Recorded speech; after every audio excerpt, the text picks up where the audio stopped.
Hare Krishna, everyone. Welcome to the Bhagavad Gita class series. We are in the middle of the most important chapter of Bhagavad Gita, the most confidential knowledge, chapter 9. So before we get started, let us recite the Mangalacharan prayers, which are, let me share the screen, which are in the introduction portion of the Bhagavad Gita as it is.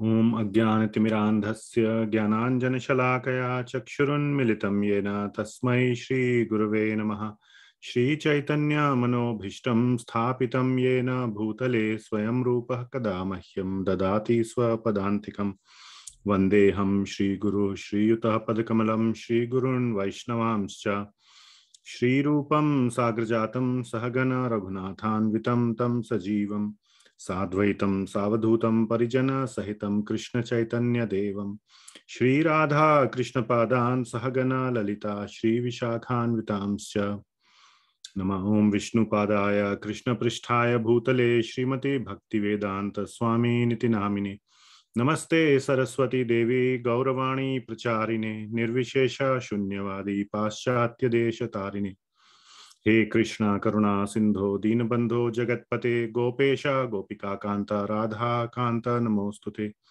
Tapta Kanchana Gaurangi Radhe Vrindavaneshwari Vrishabhanu Sute Devi Pranamami Hari Priye Vanchakalpatarubhyascha Kripa Sindhubhya Evacha Patitanam Pavanebhyo Vaishnavebhyo Namo Namaha Jaya Shri Krishna Chaitanya Prabhu Nityananda Shri Advaita Gadadhar Shrivas Adi Gaura Bhakta Vrinda Hare Krishna Krishna Krishna Hare Hare Hare Rama Rama Rama Hare Hare. Srila Prabhupada ki jai. Okay, so welcome everyone once again. Please don't multitask. Be focused on hearing the Bhagavad Gita and the commentaries and the things that I have selected from the commentaries of various acharyas on Bhagavad Gita, primarily Srila Prabhupada, Sri Vishwanath Chakravarti Thakur, and Sri Baladev Vidyabhushan. We will start with 9.16 today. So let me share the screen. Where are we?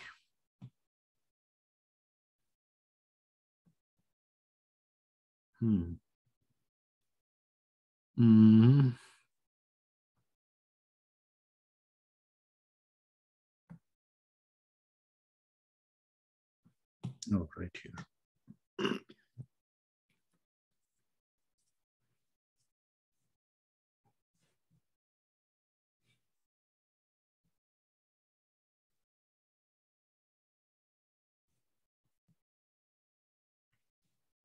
Can you all hear me properly and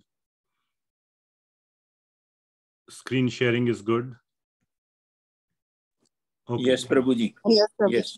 Thank you. Thank you. Very nice. And I can hear you as well, which is good news. All right. So, my glasses. So we are in the middle of chapter 9 of Bhagavad Gita, and we covered 9.15 last time. And 9.15 was like a table of contents or a pointer's verse, so to say. And on one end are the asuras, and on the other end are pure devotees. And then Lord Krishna describes several types of people in the middle. Now the purpose of, so in 9 points, so there is the worshippers of universal form, of Vishwarupa. I will explain what is this, or universal form. And here, Lord Krishna, this is known as Vishwato Mukham. That's what Lord Krishna calls them. And this is 9.16 to 9.19, 4 verses. And the purpose of all this discussion is that even those who are worshipping worshipping either the Vishwarupa or the universal form, or worshippers of Devis and Devatas, demigods, or worshippers of Brahman, the purpose of these verses is that all of them are indirectly worshipping Krishna. That is the main purpose of this explanation. That whether you are worshipping the Vishwarupa form or Brahman or the demigods, ultimately you are worshipping Lord Krishna only. So why not worship Lord Krishna directly?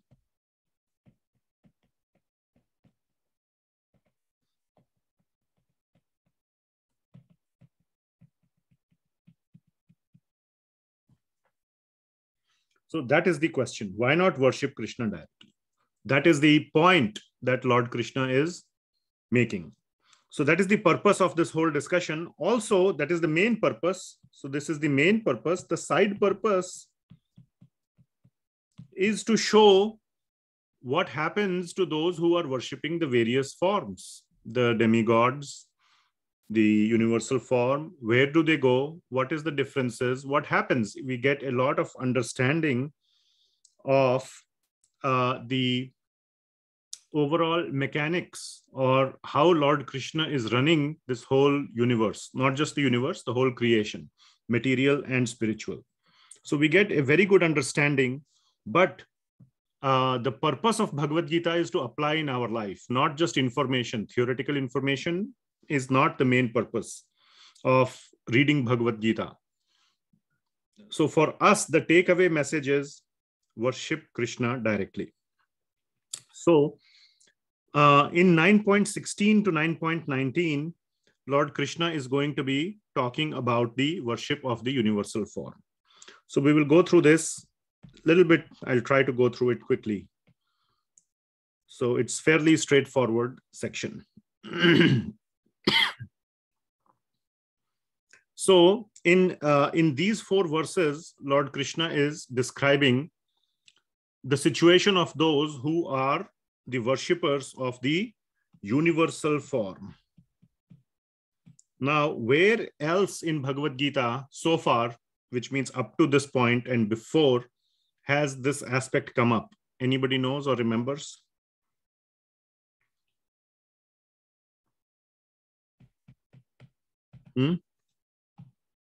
Worship of universal form. No? This is the second reference. And then there will be a third reference. Where will be that third reference? And then there is a fourth reference as well. So this is the second reference. So which is the first reference? Anybody remembers? So first reference appeared in 7th chapter, from 7.8 to 7.11. You can read that, where Lord Krishna says that I am everything that is manifested in this universe. I am the strength of the strong, balam balavatam cha aham. I am the intelligence of the intelligent, buddhir buddhimatam aham. And like that, Lord Krishna is saying. So anyway, this is the second reference. Third reference will come in 10th chapter from 10.19 onwards till the end of the chapter. And the fourth reference is the 11th chapter completely, or most of the 11th chapter. So anyway, So Lord Krishna is spending a lot of time describing the situation of those who are worshipping the universal form. So I don't remember if I explained this in detail when we were discussing the 7th chapter, but who are the universal form worshippers? There are many universal form worshippers amongst us. You may be surprised when I explain it. And in the way I will explain it, you will realize there are so many universal form worshippers. So let's focus on what is the universal form. What is it? And then we will see who are the universal form worshippers.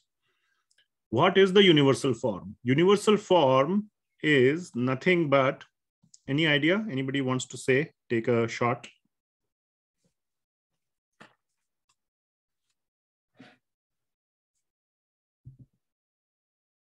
I guess. You went back on mute. I guess it means everybody has a,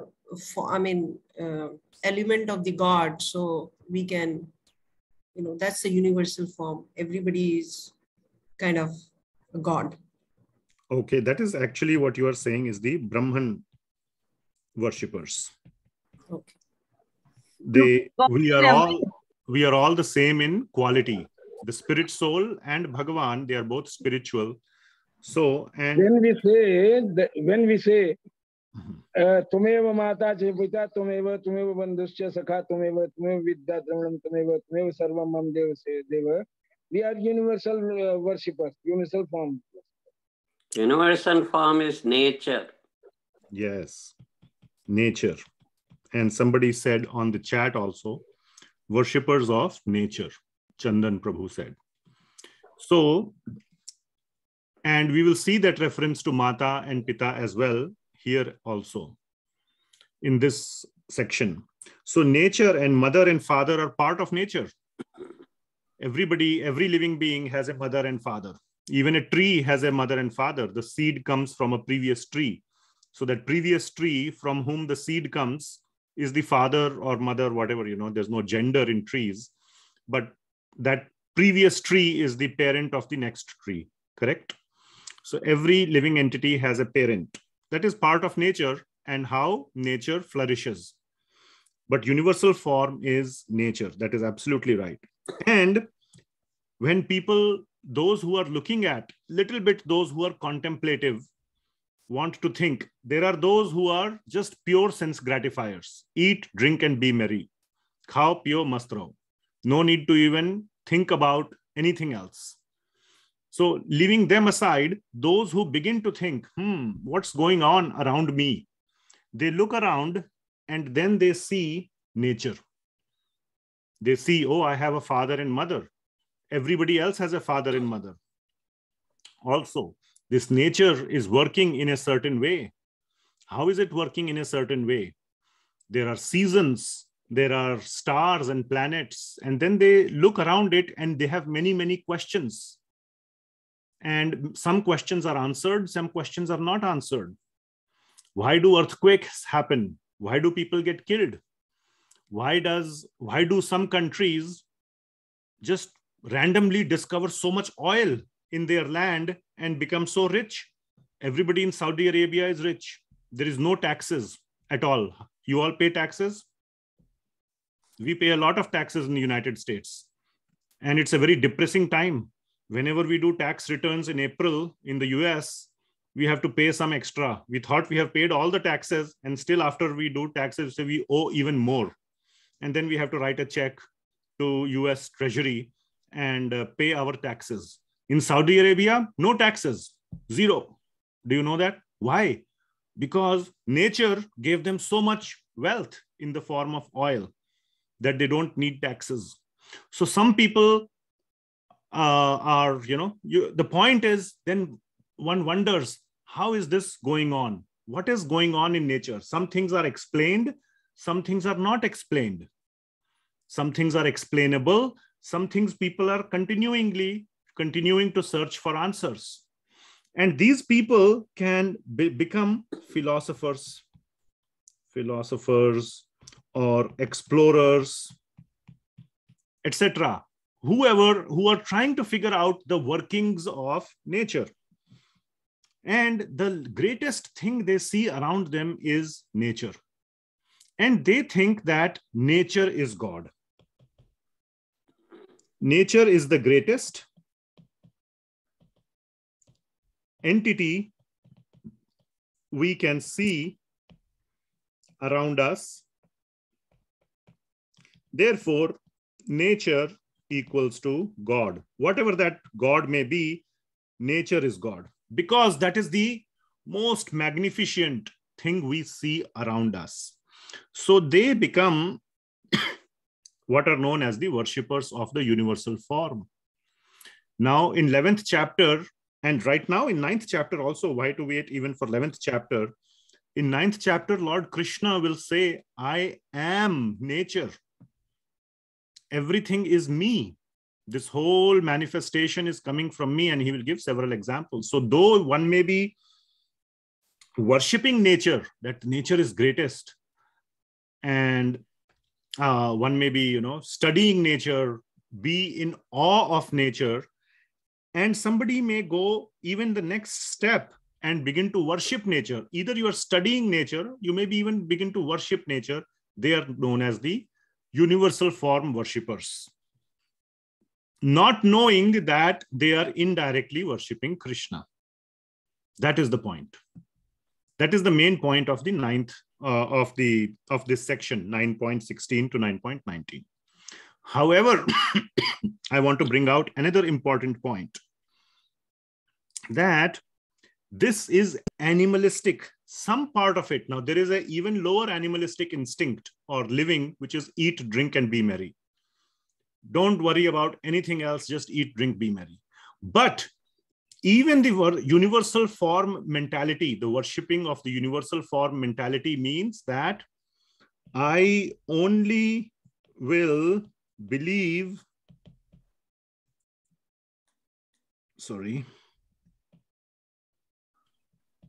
in what I see.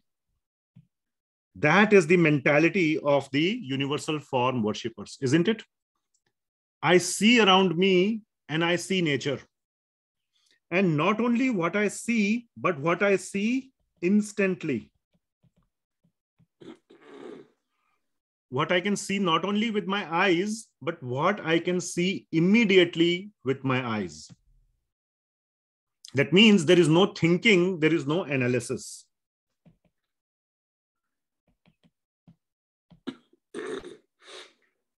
Kindly mute. Okay. There is no thinking and there is no analysis. So we have talked maybe in previous classes, there are 3 types of evidence that we depend upon. One is known as pratyaksha pramaan. Pramaan means evidence. So this is the direct perception or direct evidence, which we can see from our eyes, ears, touch, sound, hearing, and all that. Pratyaksha pramaan. Then there is anumana pramaan, which is by analysis. And I will give you a nice example. And the third is shabda pramaan, which means by higher authority. Somebody tells us how it is, and that's when we really know what is the reality or what is the truth. So in some sense, the worshippers of the universal form are the ones who are only depending on pratyaksha pramaan. What I can see is what I will believe. Okay. And this goes again into the sort of, if we go into the scientific side, which I sometimes like to go, there is this analogy in many, many circles of who are dealing with philosophy or God and science. There is this thing known as the watch and the fill in the blank. Who can fill in the blank?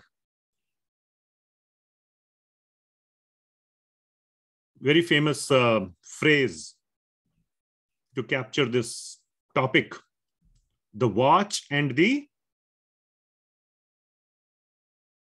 Wait. Sorry. The watch and the watchmaker.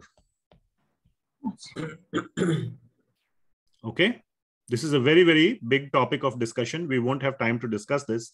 But if you see a watch, you know there must be a watchmaker. The watch does not just arise out of nothing, out of nowhere. It needs to be designed. It needs to be created. It cannot just arise out of nothing. So if there is a watch, there is a watchmaker. So we, those who are the universal form worshippers and who are thinking, who are going only by pratyaksha pramaan, that, oh, what I see is what I believe, they do not make that next level connection that, okay, this whole world is working in such an organized way. There might be somebody who has created this, who is running this show, isn't it? They don't go to that next level. That is called analysis. So by analysis, this kind of analysis, you see a simple watch. Who is more complicated, nature or a watch? I have an iWatch here in my hand. Which one is more complicated? Tell me. Ram Prabhu, tell me, which one is more complicated? The whole nature or this iWatch made by Apple? I think the watch. Watch. Nature. Nature is more complicated, right? There are so many secrets. Right? So when we look at this watch, we say, wow, Apple has made such a nice watch, or Steve Jobs or Tim Cook or whoever, his engineers. But when we look at nature, we don't say, oh, wow, who has made this nature? So when we can do that simple appreciation for Apple by logic, that is Anuman, or by analysis, one should come to the similar appreciation. Who has made this nature? Isn't it? It's just logical. But people do not make that logical jump. So they are only based on what they see. And they say, this is the greatest, I cannot explain it, and I will worship it. That is they are the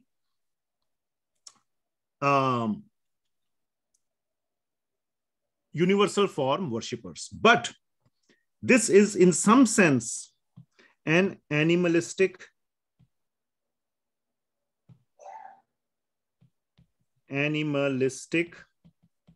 tendency.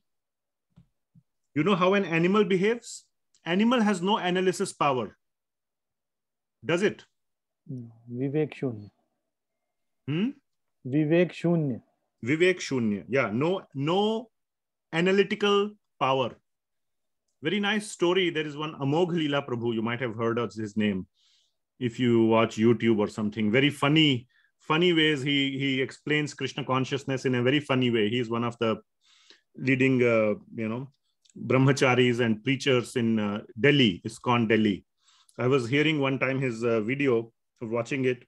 So just like animals, in a butcher shop, very gross example. So, just in a butcher shop, all these goats are in a room and they are waiting to be slaughtered. They are waiting to be cut. And there is a he goat and a she goat. And they don't know that they are going to be cut down or slaughtered and eaten. And he goat is looking at she goat and having, very nice feeling. And he was even singing a song in that video that he goat is thinking like this and she goat is thinking like this, like a movie song. But so they're just based on what they're seeing. What they're also seeing is that the man comes, picks one goat and takes him inside. And that goat never comes back. He's gone. They don't think, where is this goat going? But they are busy. The he goat is busy, happily looking at the she goat, and the she goat is happily looking at the he goat, and they're having a nice time. And then the butcher comes and takes the he-goat and takes him inside. And then fatak, and end of story. So if we only believe what we are seeing and not trying to think, now we are also seeing, please inquire. Now this was not a funny story, it's a serious story. That is also the story of our life. We all see people dying around us. Isn't it? Have you ever seen an immortal person? No. So everybody will one day die. And similarly, I will also be finished one day. What happens after that? Now, if one is not thinking about that, then one is being like a goat. And Bhagavad Gita is the one prompting us to think about that question. What will happen after this life? Is there anything at all? Yes, no, maybe. If yes, then what? And what can we do about it? That is a big part of Bhagavad Gita. So there is more to the universe than we can see with our eyes. Actually, even in the universe itself, there are so many things which we cannot see. We are just, looking with our little telescopes and trying to make all these big predictions. We see one, gravitational wave, and then we say, oh, so many light years ago, 2 black holes collapsed and this and that. All we get is a little signal. And from that, the whole story comes. Nobody has seen with his own eyes 2 black holes collapsing and, all this kind of stuff happening. It's just based on very, very, very solid scientific, but it's still just some signals. We don't know what's going on. There may be so many things which we also don't even know, for which we don't even have the signals. First of all, from the signals, we don't even know what is real thing is happening. We can only just make up some conclusions, but there are so many things that are even unknown in the universe. What to speak of the things that are beyond the universe? What happens when we die? I recently gave a talk at the temple called Nature of Consciousness. And I posted it on the YouTube channel, my YouTube channel. If you have time, you can listen to it. Consciousness, for example, is something that is not visible from a scientific perspective. How do you see consciousness? There's no way you can see consciousness. But it is true. So I am conscious, you are conscious.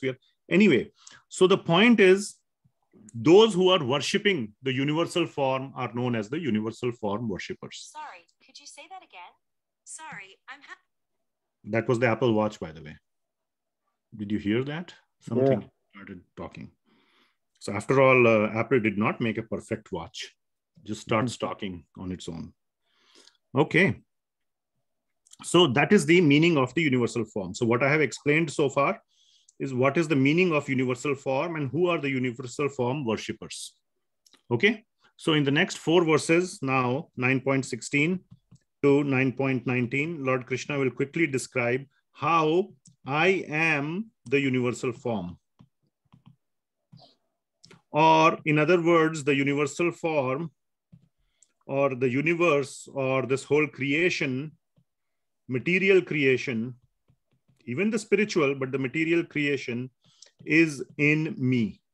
That is the point that Lord Krishna will say. And he will also hint at the spiritual world is also in me, both.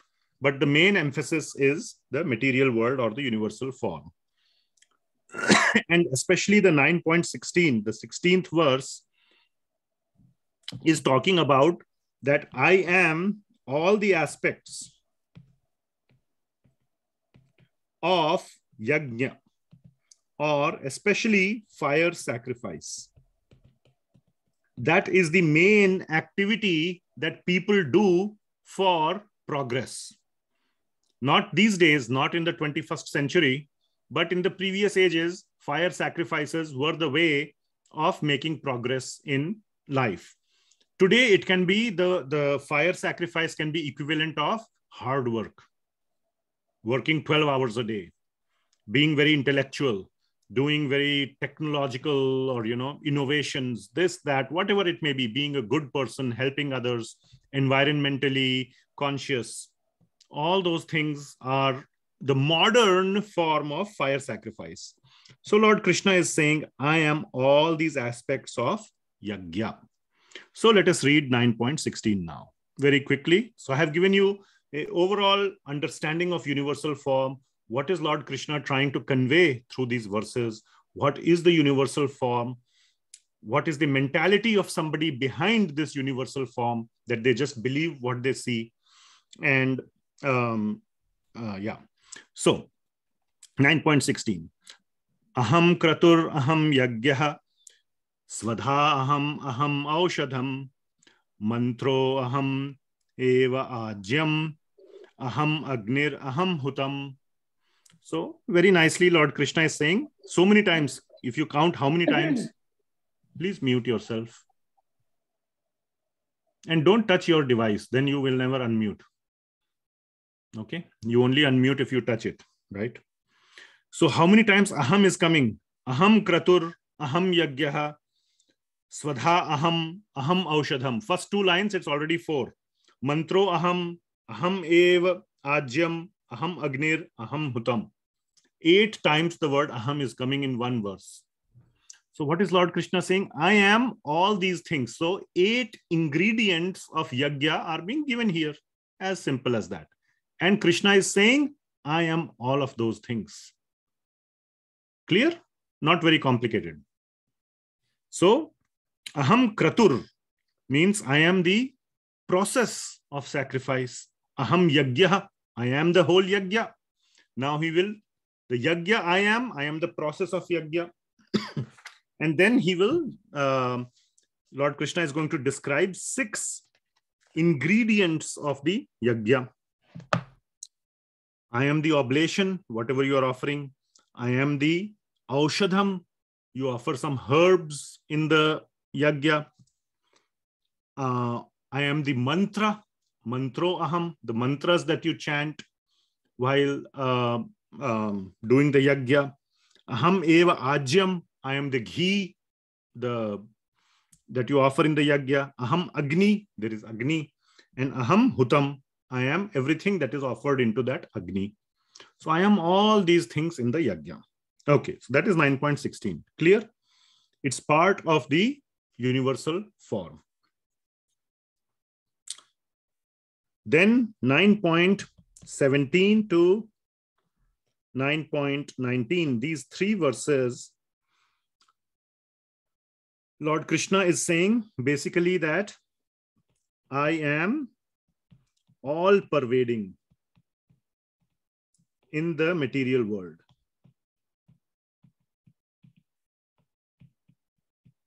So that is one point, all pervading. I am everybody's shelter. And I am the cause of all causes. I am all these things. That is the general understanding that Lord Krishna is giving in these 3 verses. So let us quickly go over these 3 verses, 17, 18, and 19. Pita aham asya jagato mata dhata pitamaha vedyam pavitram omkara riksama yajurevacha. So what are the things? So here there are fewer occurrences of aham, but every verse will have at least one. Lord Krishna is saying, I am all these things. So pita aham asya jagato. What does that mean? Very simple. I am the father of the jagat. The whole world's, I am the father. Mata dhata pitamaha. I am the mother also. I am the dhata. Dhata means the caretaker, maintainer. So there is creation, maintenance, and destruction. And he will say, you will see later the destruction, he is also the annihilation. So he is the mata, pita, dhata, and pitamaha. So pitamaha means I am the grandfather. Why he is the grandfather? Because technically, I mean, there can be many interpretations why he is the grandfather, but he is the father of Brahmaji. Brahmaji is born from Lord Vishnu. You know all that, right? From the lotus flower that is coming from the navel, the nabhi of Lord Vishnu, Garbhodakshai Vishnu. And then Lord Brahma is born on that lotus flower.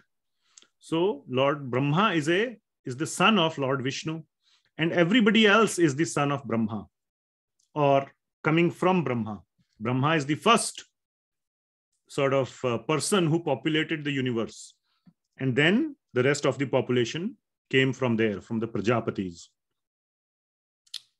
So he's that way, he is the grandfather because his sons, we are all Brahma's children in that sense. So I am the Pitamaha. So here somebody was saying earlier that Bhagwan is Mata, Bhagwan is Pita. Right here, Lord Krishna is saying Pita aham asya jagato Mata dhata Pitamaha. Same thing. Now this does not mean Lord Krishna is saying Mata and Pita are Bhagwan. That is a wrong understanding. Mata and Pita definitely should be respected. Definitely one should respect one's parents. But it does not mean that Mata Pita should be given the same position as Krishna. Just like we say for demigods, Devis and Devatas not at the same position as Krishna. Even Guru is not the same as Krishna. We have to worship or we have to serve the Guru as we would serve Krishna. The service from our bhava should be to serve Mata, Pita, Guru, the same like we would serve Krishna with the same love and devotion we serve Krishna, we serve them also. But it does not mean that Mata, Pita, Guru are the same as Krishna or they are at the equal platform. All right. So there are some verses which say Mata, Pita are Bhagwan. I can't remember exactly, but that is not the right understanding. Krishna is the Mata and Pita of all of us. Vedyam Pavitram Omkara. I am the Vedyam, what is to be known. Pavitram, I am the purifier. I purify everything. And I am the Omkara. I am the Omkara syllable, the sound Om. The sound Om is the original sound vibration. So I am that Om. And I am the three Vedas. The names of the three Vedas are given here. Rik, Sama, and Yajur. There is also Atharva Veda. In the Bhagavatam, there are 4 Vedas, the names are given. But among the 4, the 3 primary ones are Rik, Sama, and Yajur. So Lord Krishna here is mentioning the top 3 Vedas. There is also Atharva Veda, which is the 4th Veda. So no, don't think, oh, why we are saying 3, why not 4? We all have learned there are 4 Vedas. So these are the top 3 Vedas. 18th. So we did 9.17. Now 9.18. What else is there? Gatir Bharta Prabhu Sakshi Nivasah Sharanam Suhrit Prabhavah Pralayah Sthanam Nidhanam Bijam Avyayam. So what is Lord Krishna saying? I am the goal. Gati. Gati means goal. Bharta means I am the sustainer. Prabhu, master. Sakshi, witness. Nivasaha, Sharanam, Suhrit. So I am the abode. I am the shelter. He is the Sharanam. I am the Suhrit. Suhrit means I am the friend of everyone. Prabhavah, Pralayah Sthanam. I am the place of creation and I am the place of dissolution. So the universes, everything comes from me. Everything goes back into me. So which means Krishna is the origin and dissolution of entire creation. This we have seen in 8th chapter and 9th chapter both already, previously in the 9th chapter. Nidhanam bijam avyayam. I am the eternal seed, bijam avyayam. So this avyayam word Lord Krishna is adding here to show that he is the eternal cause. He is the spiritual cause of matter. So avyayam means eternal or spiritual. Krishna is avyayam. So Krishna is the eternal, we can also say the spiritual cause of everything. Cause means bija, isn't it? Bija is the cause of the tree, isn't it? What comes out of a bija? Tree, right? So I am the avyayam bija. I am the eternal seed of everything. So what Lord Krishna is saying is that the source of matter is of everything is Krishna. He will say that again in 10.8, that aham sarvasya prabhavo, everything comes from me. But we will deal with that later. But again, Krishna is saying everything comes from me, everything, and I am the spiritual source. So bijam avyayam. And in this, this is the verse 9.18 where Srila Prabhupada gives that elevator versus staircase, which we have discussed so many times, analogy. So this is the purport where it comes. As I was preparing for today's class, I found, aha, this is the one where Srila Prabhupada says that, the point that Srila Prabhupada is trying to make is that why go through this long process of understanding, oh, universal form, oh, there must be a creator behind the universal form, oh, who is the creator of that creator? Finally, this long process, you ultimately realize, oh, Krishna is the source. So why go through the staircase? Directly worship Krishna. So in that context, Srila Prabhupada is giving this elevator versus staircase. Yeah, right? That's what we discussed in the beginning, right? Through this, we are worshipping indirectly, we are worshipping Krishna. Why not worship Krishna directly? Which means, why not take the elevator? Why take the staircase? Understood? All right. So 9.19. Last one in this. Tapamya aham varsham nigrahamya utsrajami cha amritam chaiva mrityuscha sadasa cha aham arjuna. So what is again Lord Krishna is saying? So again, couple of instances of the word aham is coming here. I think only once. Tapamya aham varsham. Tapami means tap. Tap means high temperature. Right? Tap. We say, tapman. Tapman means temperature. So I am the one who gives high temperature, which means I give heat. That's how Srila Prabhupada is translating. Oh Arjuna, I give heat and I withhold and send forth the rain. Aham varsham nigrahami utsrajami cha, which means I nigrahami and utsrajami. I stop and I produce. I give the rain. So when needed, Lord Krishna is giving the rain. When needed, Lord Krishna is stopping the rain. So basically, the point is, Lord Krishna is controlling the material nature. He is the controller. The material nature is working under his direction. In 9.10, what did Lord Krishna say? Who can tell me without looking?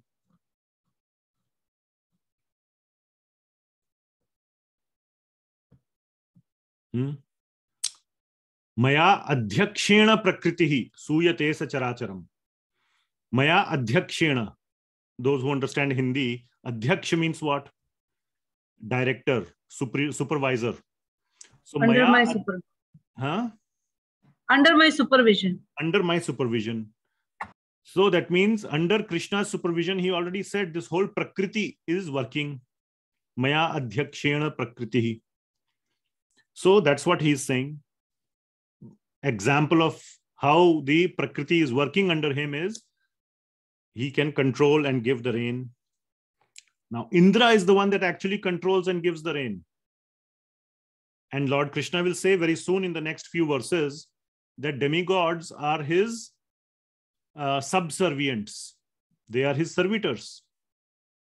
So actually, Indra is controlling and withholding the rain, but Indra is a subservitor of Lord Vishnu or Lord Krishna. So in that way, Lord Krishna is withholding, and like, the tax department, it withholds our refunds, it takes our taxes, but the tax department is working under the president. So president himself is not doing that whole thing. His ministers are doing it for him. So that is the point. So varsham nigrahami utsrajami cha amritam chaiva mrityuscha sad asad chaham Arjuna. So 2 times aham is coming. Cha aham Arjuna, and then tapami aham varsham. So again, 2 times aham is coming. Anyway, I was obsessed with how many times aham is coming. Anyway, it doesn't matter. So an important point, Lord Krishna is saying amritam. Sorry, I wrote in Hindi or Sanskrit. I'll just write in amritam and mrytyu. Mrytyu.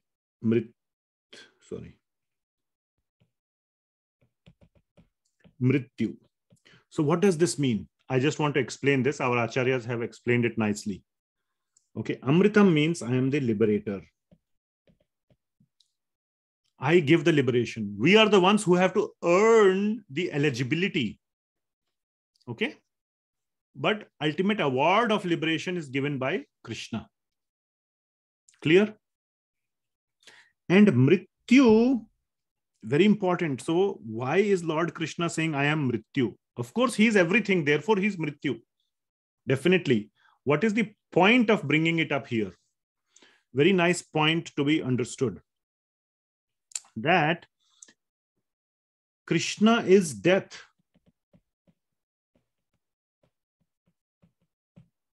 But in a nice way. What do you mean in a nice way? He's mentioning, I am death. Nobody likes to die. Anybody here who is looking forward to death? I wish I died tomorrow or as soon as possible. On the contrary, we say, I wish I become a millionaire as soon as possible, right? That you wish for, but nobody wants to die. So why is Krishna bringing such a undesirable thing and saying, I am death? But we must understand, this is where we contemplate. We just not just be driven by emotion. So what it means is that death is the gateway to the next body. And what does death do? It gives us a clean slate. Now, in the human form, when we get a human life, in the middle, there may be some animal or plant, whatever lives for our karmic baggage to, whatever our karmic baggage is, we have to suffer or enjoy based on that. In the next few verses, Lord Krishna will mention that. But again, when we get a human life, we start from an almost clean slate, which means in human life, we all know, according to Bhagavad Gita, we can make spiritual progress in the human life, and only in human life, not in a cat, dog's body. But what are some of the things that Lord Krishna gives in a human life? Why we say it's a clean slate? The most important thing is you don't remember anything from your past life. That is a big benefit.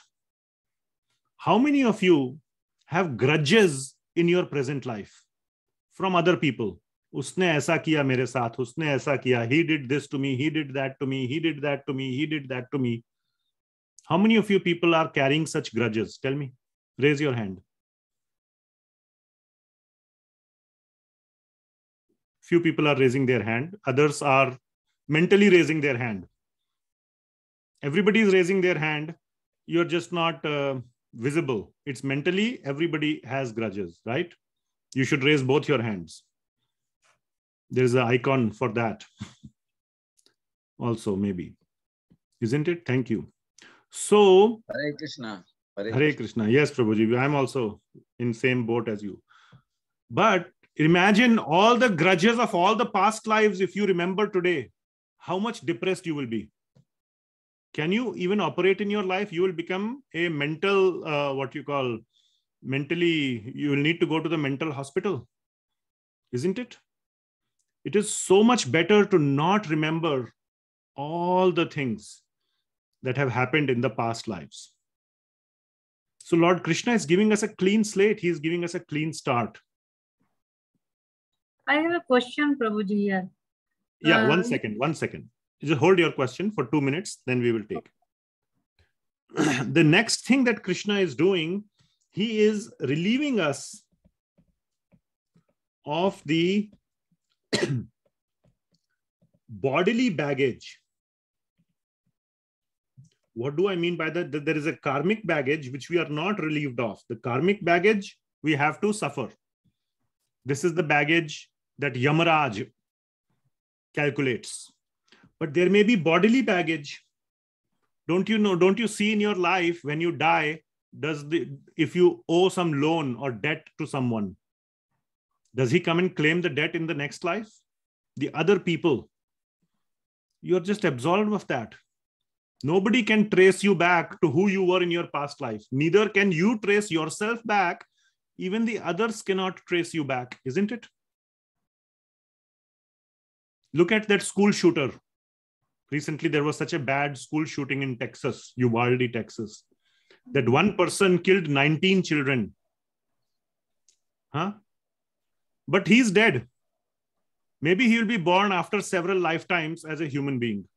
Can the police go and catch him? No. And you will agree that one lifetime death is not enough. Isn't it?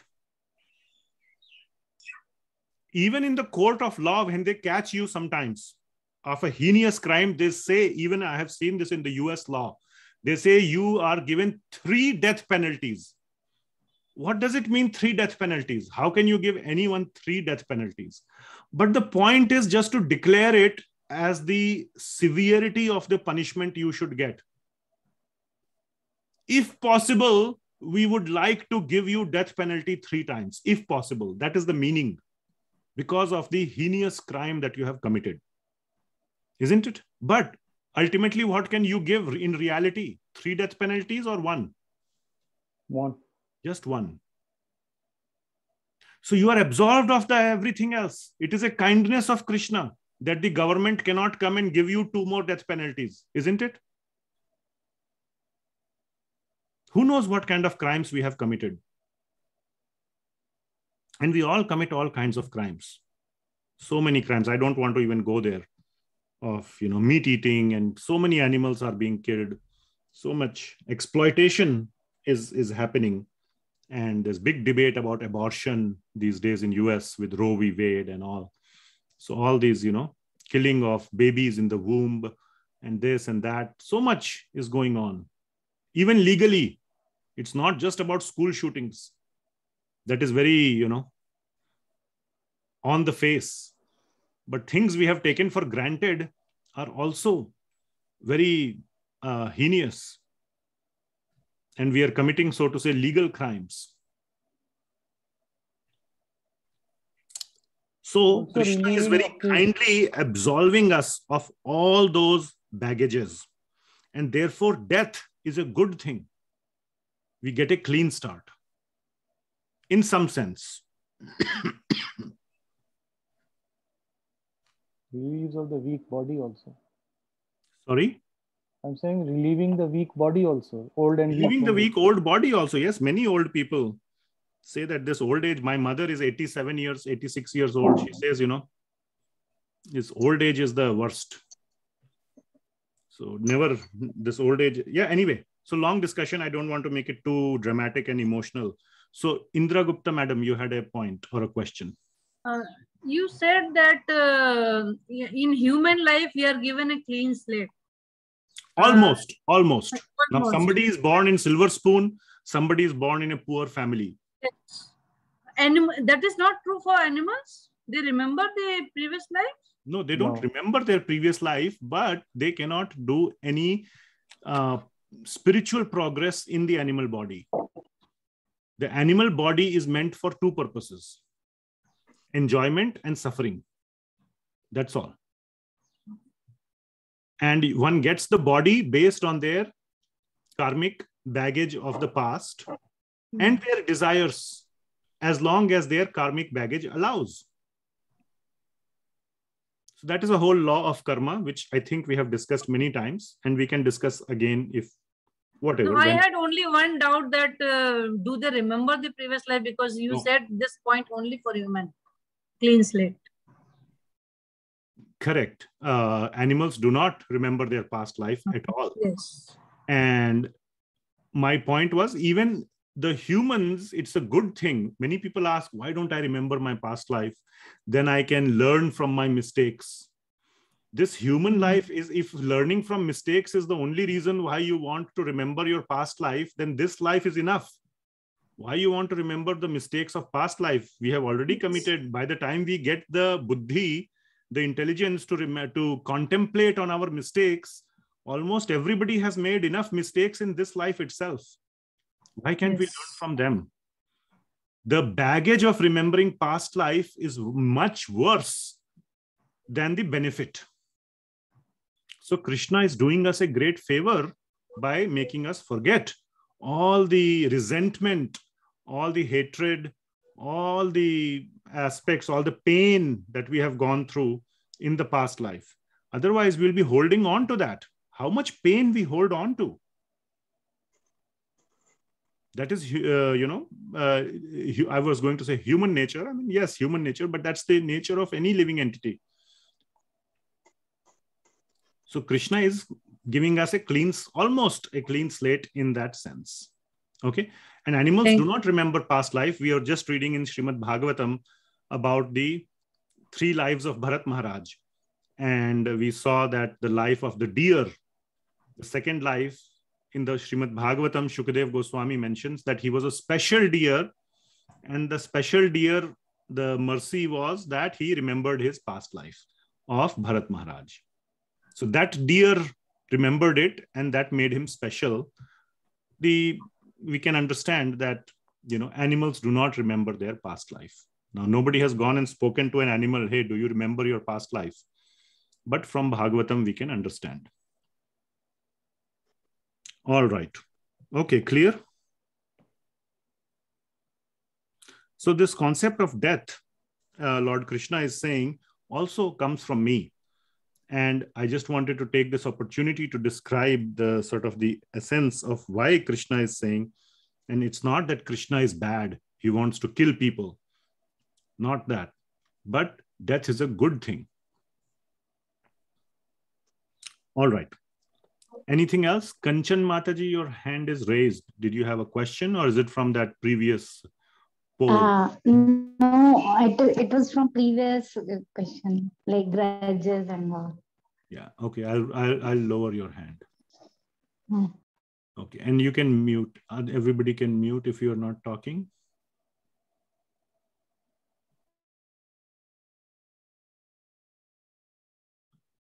All right. Great. Thanks. So let us continue. Now, next 2 verses. So this is about those who worship the universal form. All right. Now, Lord Krishna is going to elevate the discussion. So you look at the universal form. Okay. And you see this material world working. Sometimes, like I said, there is earthquake, people die, just, baithe bithaye, kaam khatam, right? While you are sleeping, your building collapses because of earthquake, right? And then some people are just rewarded out of nothing, like oil is discovered or whatever, whatever may be the case. You had a, whatever, you discovered gold, or, so many things can happen. Sometimes, some farmers work hard and they have a drought and they lose money. Sometimes they have a very good crop and they become very rich. So all this is being orchestrated by nature. what it prompts people to do who are contemplative. So you are adding some contemplation, some serious contemplation, some serious thinking or logic or something you are applying, and it prompts one to go in the mode of goodness. Now we have discussed this mode of goodness, what it basically means being a good person.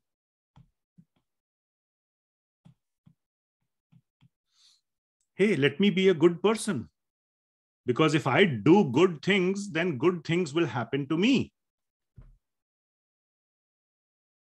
With that desire, mostly with that desire, people want to do good things. So what is in these next two verses, 9.20 and 9.21, Lord Krishna is going to describe what happens to such good people who are doing now. This is extreme goodness, not like little bit goodness, and definitely not show off of goodness. That only when others are seeing you do good things. Or like politicians, when you are running for elections, then you give a lot of charity. But once you have retired from politics, you're no longer running for office, then you don't give any charity. Because at least in the US, all politicians who are running have to show their tax returns, except Donald Trump, but that's a different matter. So everybody has to show their tax returns, right? And there you have to show how much charity you gave. So just to show off, to get votes, to get power, people give charity.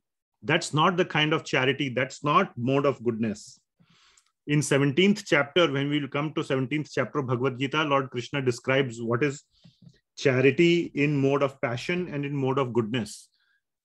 Charity in mode of passion is when you expect some return. I'm giving charity.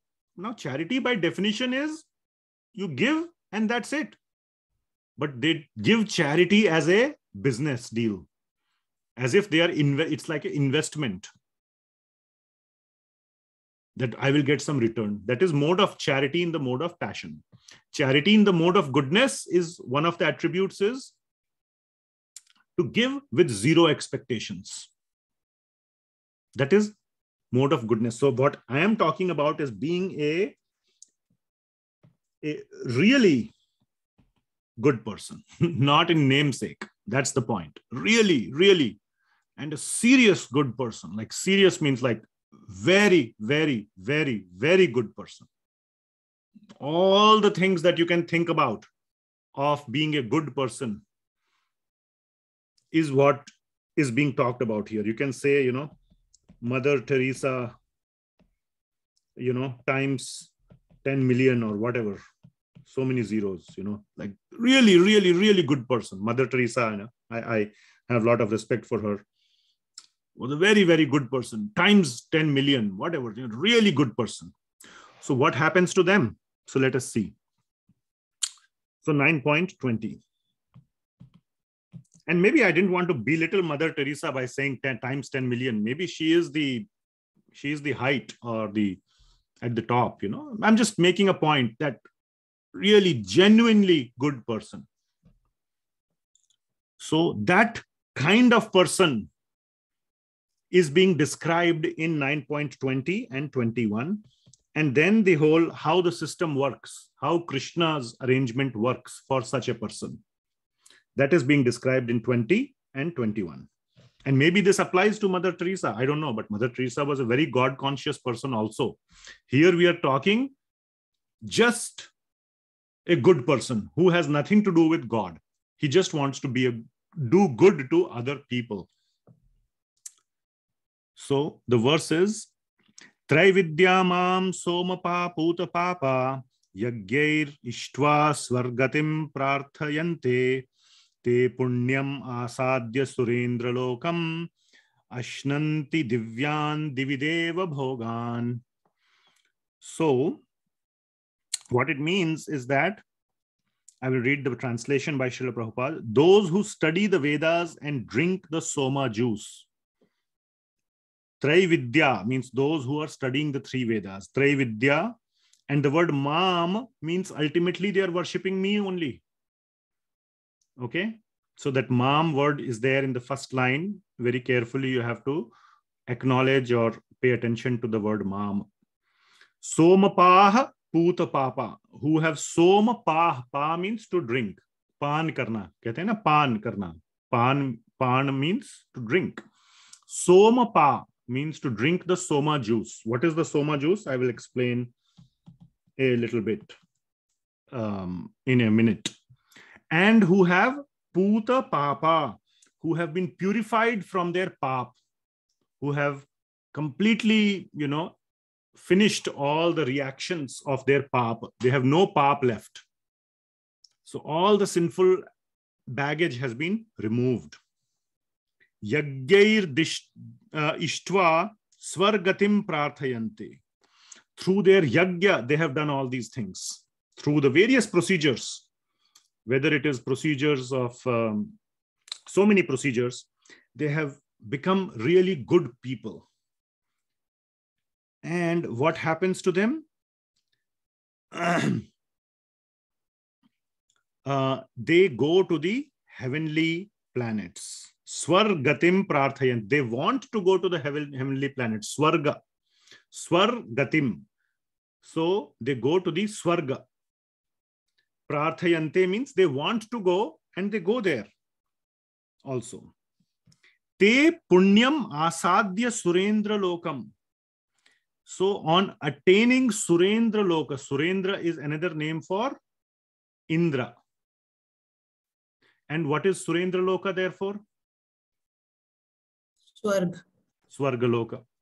So these punya, these pious people who have been completely, they have removed all their karmic baggage, or not karmic, all their sinful baggage. They are full of only punya, which is also a baggage. Okay, punya is also something that you have to carry, but it's a good baggage. They attain the surendra lokam. They attain svarga. We have been talking about this many times. Now you can see it directly mentioned in Bhagavad Gita verses. You know all this. There is nothing new.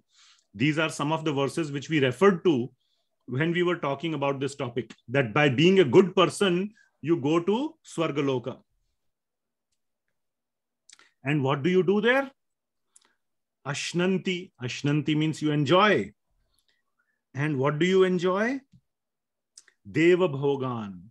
So you ashnanti you go to the Divyan, you go to the heavenly planets, the Svarga Loka, and what do you enjoy there? Deva Bhogan. All the bhoga that the devatas enjoy. Bhoga means, it's not just bhog means the eating bhoga. It means anything that you get or obtain for sense gratification. Bhogte hain, sukh bhogna. Bhog means to enjoy. Dukh bhi bhogte hain, but sukh bhi bhogte hain. The bhoga word means something to be enjoyed. So Divi Deva Bhogan. जो देव भोगते हैं, the pleasures that the demigods enjoy, that is the kind of pleasures these people enjoy. Is that clear? This verse. So the translation is by Srila Prabhupada. Those who study the Vedas and drink the Soma juice, seeking the heavenly planets, worship me indirectly. That's the mam part. That's the most important part. The whole point, as I said, don't get lost in the little bit, the nitty-gritty details. What happens to these people, that people. Ultimately, the point, the big picture is those who are just being in the mode of goodness, they are also worshipping who? Krishna. But in what way? Direct or indirect? Indirect. Indirect. So that is the point. So those who study the Vedas and drink the Soma juice, seeking the heavenly planets, worship me indirectly. I hope you're all having the Bhagavad Gita with you. You are following the translation by Srila Prabhupada. Worship me indirectly. Purified of sinful actions. Okay. Puta Papa. they take birth on the pious heavenly planet of Indra. So, Asadya Surendra Lokam, they attain the planet of Indra, where they enjoy godly delights. Divideva Bhogan. So they enjoy the Ashnanti Divyan Divideva Bhogan. They enjoy these great delights. All right.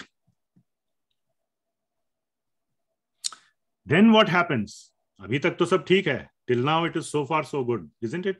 Lot of enjoyment going on. Then what happens? It's like you have a new fresh credit card with lot of balance. Not a credit card, debit card. And you have lot of bank balance. Then you go to Hawaii or go to whatever, Bahamas or Maldives, and you start spending. And then one day what happens? Balance is zero. Zero, correct. Then what the hotel manager comes and tells you? Vacate. Go back. Yes, madam. Go back where? Came from. Home. Go back to your home. Wherever you Yes. came from, go back. Yes, yes. Your balance is over. Same thing happens here. So that is what Lord Krishna is saying. So 21st verse. So, okay, I was supposed to explain Soma juice, which I will explain. So let's keep the flow. Then I will come back to Soma juice. All right. So 21st verse is very important. This is very important. It is quoted many times to explain to others. जैसे कहना वो तो स्वर्गवासी हो गए. After people die, they are called swargavasi. Fine, that's a nice thing, but it is not It is not permanent. It is also temporary. And 9.21 is telling about the temporariness of svarga, of svarga, enjoyment. So what it says, te tvam bhukta svarga lokam vishalam kshine punnye martya lokam vishanti evam trayi dharmam anuprapanna gata gatam kama kama labhante. Very nicely. I mean, I know the word by word and I know the dissection and the whole surgery of this verse. So I like to, Lord Krishna is very, sarcastically explaining what happens to such people. It is like a, little bit of sarcasm I can sense in Lord Krishna's voice. At least what I'm thinking. So, te tam bhuktva svargalokam vishalam. एक बार जब भोग लिया, भुक्त्वा means भोगना, भुक्त्वा done with the bhoga, भुक्त्वा means finished. So te tam bhuktva swargalokam vishalam. They have enjoyed the vast pleasures of bhoga in swargaloka. The previous verse was calling it Surendra Loka. In this verse, directly the word swargaloka is coming. So it really is referring to swargaloka. It's a small observation. Kshine punnye. Once the debit card is over, kshina means it is over. What is over? The balance. What balance? Punya balance. Kshine punnye. So once the punya balance is over, mrytyu lokam vishanti. What is mrytyu loka? This earth. Vishanti means वापस आ गए. Come back. तो भैया जब काम खत्म, पैसा हजम, what do you say? what do you say? खेल खत्म, पैसा हजम, or whatever. Something like that, isn't it? So once the show is over, then you come back home. So it was a temporary show, temporary enjoyment. So very nicely, Lord Krishna is saying, Shine punye marti lokam vishanti. Back to square one. Evam means like this, trayi dharmam anuprapanna. Trayi dharmam means the following the injunctions of the three Vedas, or the injunctions of the three Vedas is what? What is the injunction of three Vedas? Anybody? What is the main point of three Vedas? The sort of the bulk of the Vedas, what it tells you, which comes in a count of 3. Anybody? How Huh? to conduct your life? You have to say 3 words, 3 Sanskrit words, kind of, which we have used many times, which is the main 90% instruction of Vedas. Arth, Kam, Moksha. No. You got it a little bit wrong. You get 80% marks. Dharma, artha, kam. Yes. Dharma, Arth, Kam. artha, Moksha. kama. Yeah, moksha comes in the 10% of the Vedas. That's very small. Main is dharma, artha, kam. That is what is being referred to trayi dharmam, which means do your, earn the bank balance, earn your pious credits. This is the actual pious credits, artha. And kama means spend your credits. Enjoy. Kama means enjoy, which means spend your credits. And once your credits are spent, what do? Come back and earn them again. Isn't it? That is the cycle of dharma, artha, kama. That is what Lord Krishna is saying. Anuprapanna, one who is following this cycle. Gata agatam. Gata agatam. Gata means going. Agatam means agaye, wapas. Ana jana. Ana jana. To and fro. To and fro. Gata agatam kama kama labhante. Bas kama ke chakkar mein. To do this final, the intention or the goal is this kama. Everybody is working hard so that 1 month we can go and live in Hawaii. 11 months I will work hard. That is the cycle. Here only svarga loka is being taken into consideration. Otherwise, brahma bhuvana loka pundravartino. Krishna says, brahma bhuvana loka pundravartino. So Brahma Loka will come later. Brahma Loka comes out of very sincere and strong tapa. Here, Lord Krishna is only talking about mode of goodness.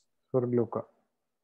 And those who are performing the activities in mode of goodness do not go to Brahma Loka. They only go to Svarga Loka. As given directly in these 2 verses, 9.20 and 21.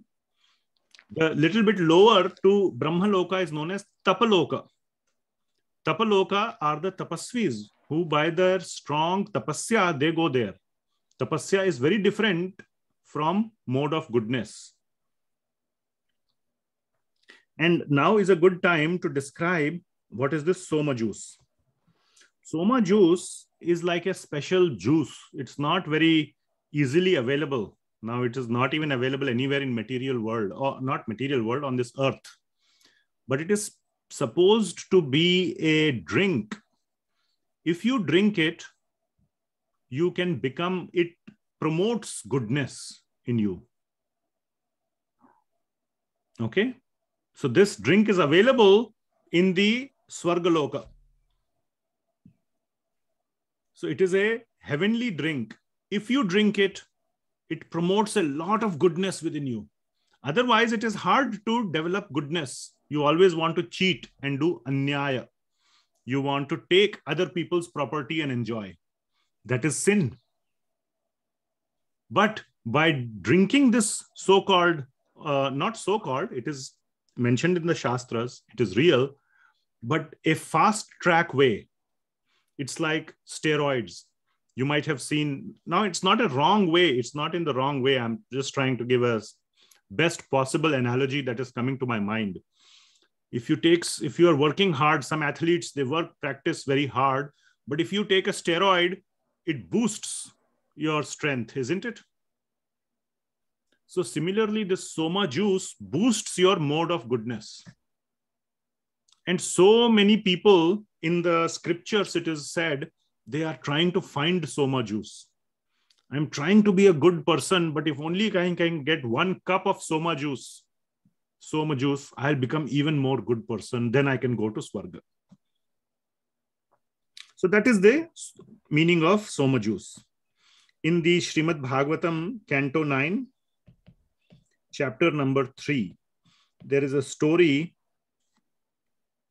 of Ashvini Kumaras who are looking for some somaras from one Muni called Chyavan Muni.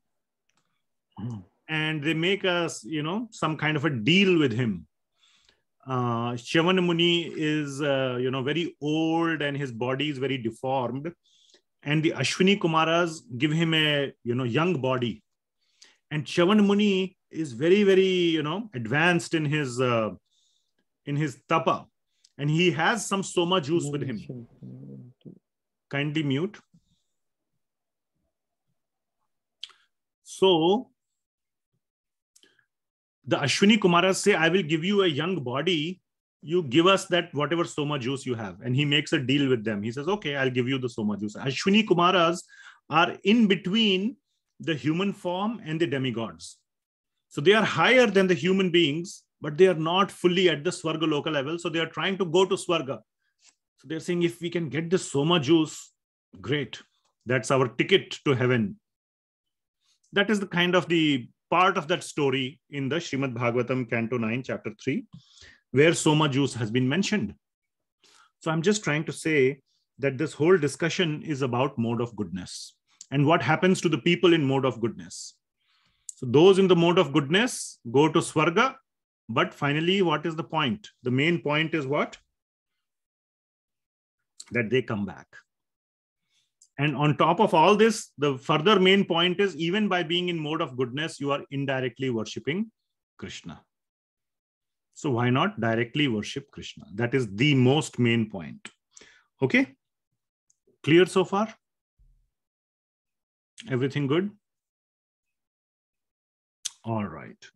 Now, Lord Krishna is saying, before I start explaining all these various levels, there is one more level, very important, that Lord Krishna will describe, which is the level of, or the demigod worshippers.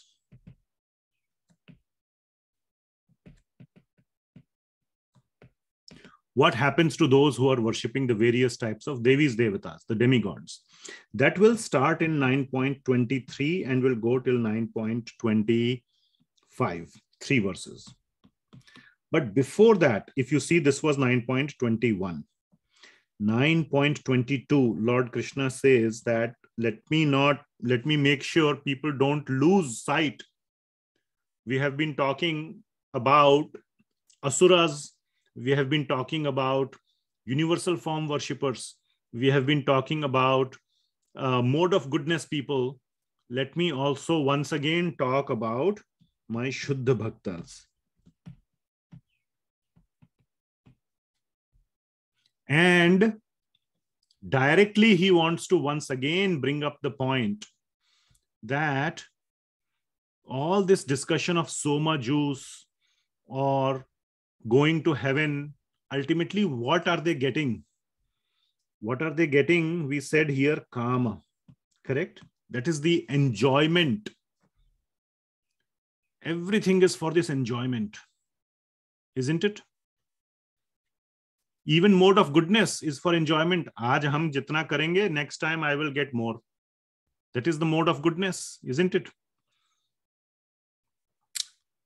So, my shuddha bhaktas, they are never deprived of anything that they need, not their desires and greed, but I provide everything for my shuddha bhaktas. My pure devotees are never deprived of anything. So it is not like my pure devotees, on the other hand, are suffering, whereas all these mode of goodness people are enjoying. My devotees also are always happy and fulfilled, and they have everything. They are not deprived of anything. So this 9.22 verse is a very, very, very important verse of Shuddha or of pure Krishna Bhakti. And for many people, including me and including my wife, and I have talked to a few other people, this is the most favorite verse in entire Bhagavad Gita. In entire Bhagavad Gita, this is the most favorite verse. From Lord Krishna's perspective, it may not be the most important verse. But for devotees, usually this is the most favorite verse. Because it is the most faith-building verse. Assurance. Yes. Most reassuring verse.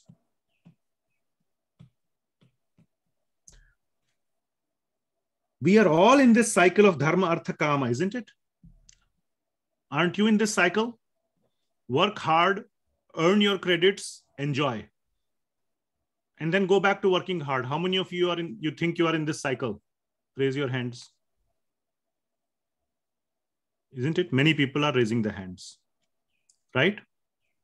So we are all in this cycle. So that is how we are operating in our life.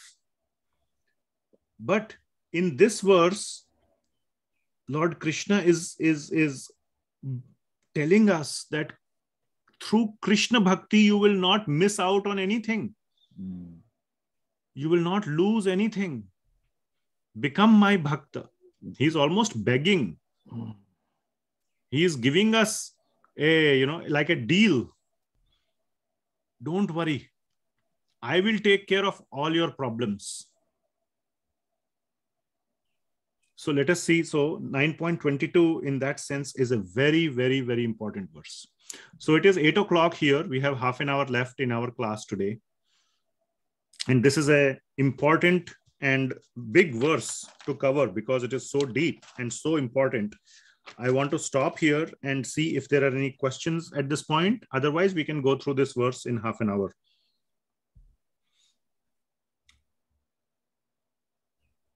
Anything till we have discussed about anything we have discussed so far?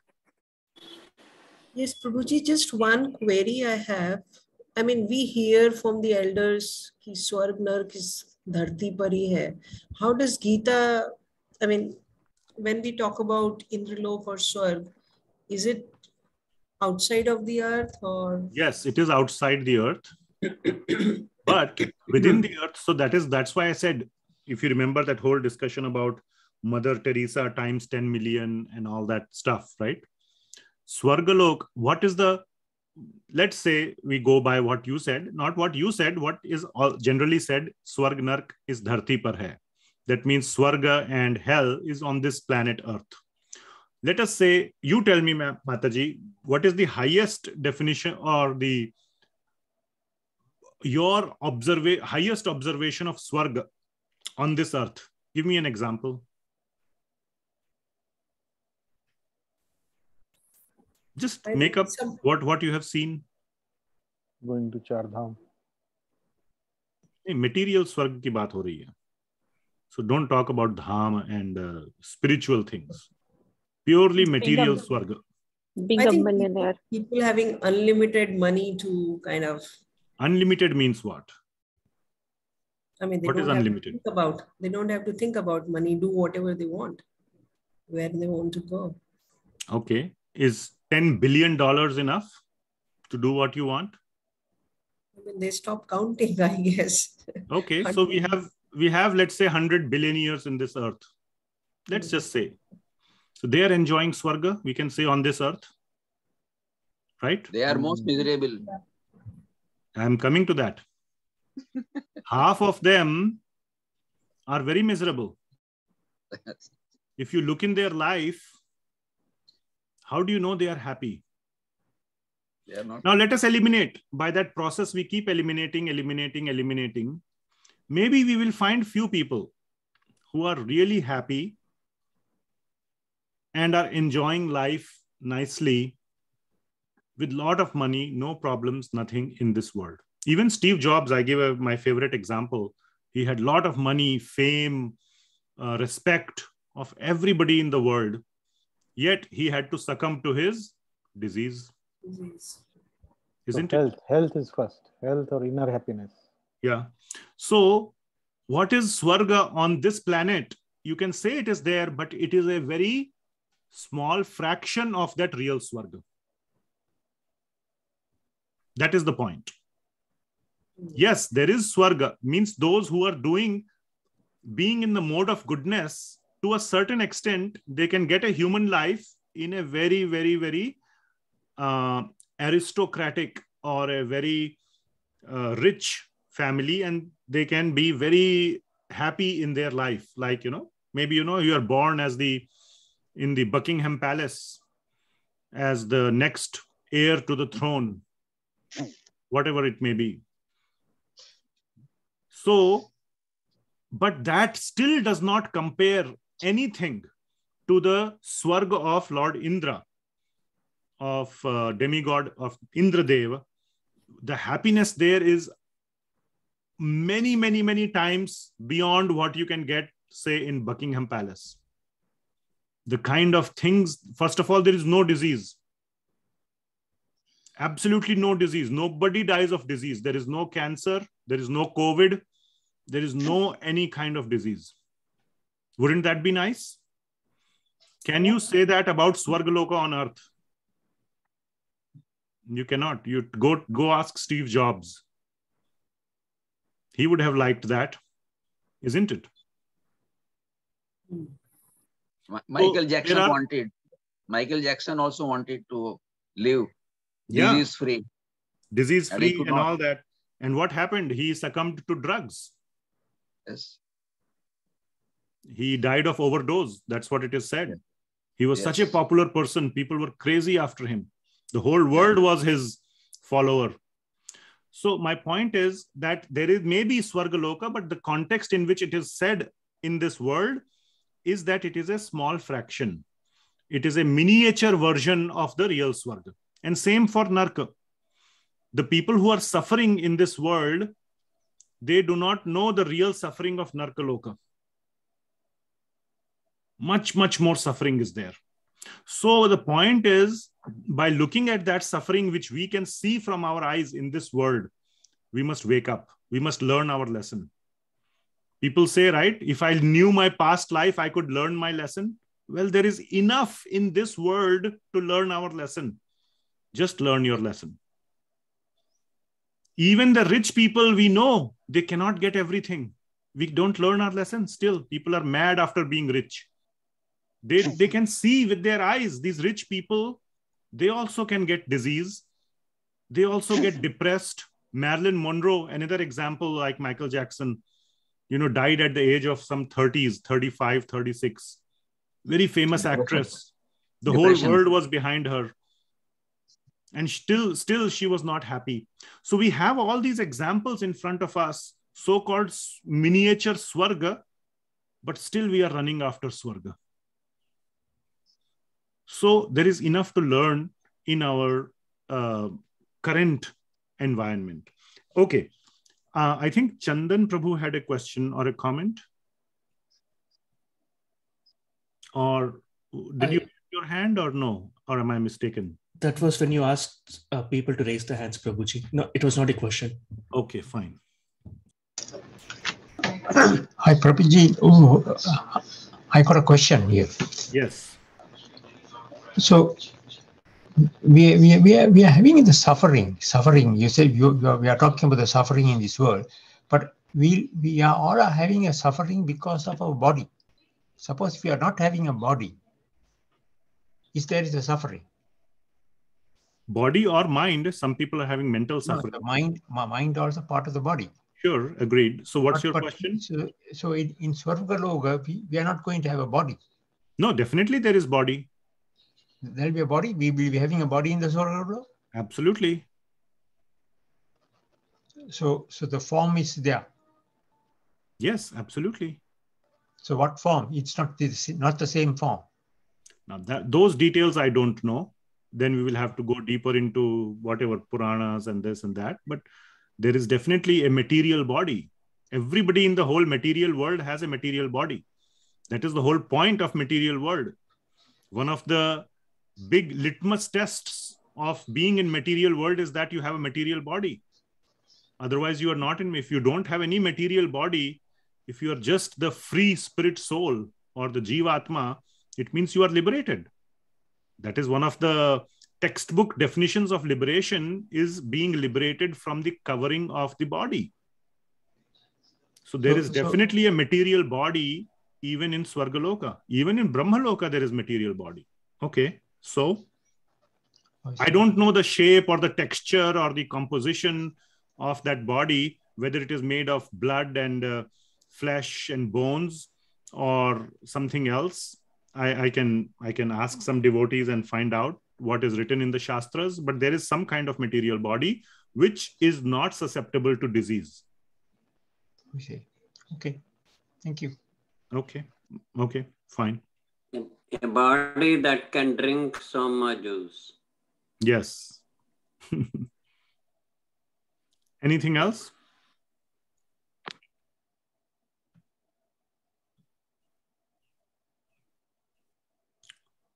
Okay, there's a question on chat which says we have to bear the phal of past karma before getting his grace. Does our prarabdha not create problem in getting Krishna's grace? So these are not fully related. So Goyal Prabhu, are you there? What is it that you want to ask? Could you rephrase?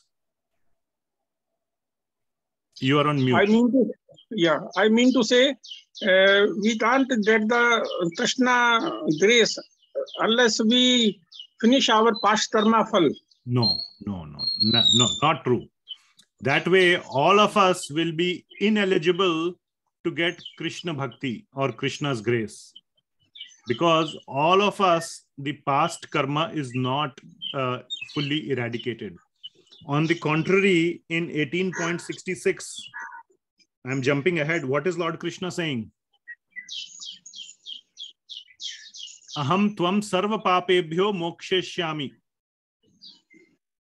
Become my bhakta. Just the previous verse, 65, Lord Krishna is saying, manaha bhavamad bhakto.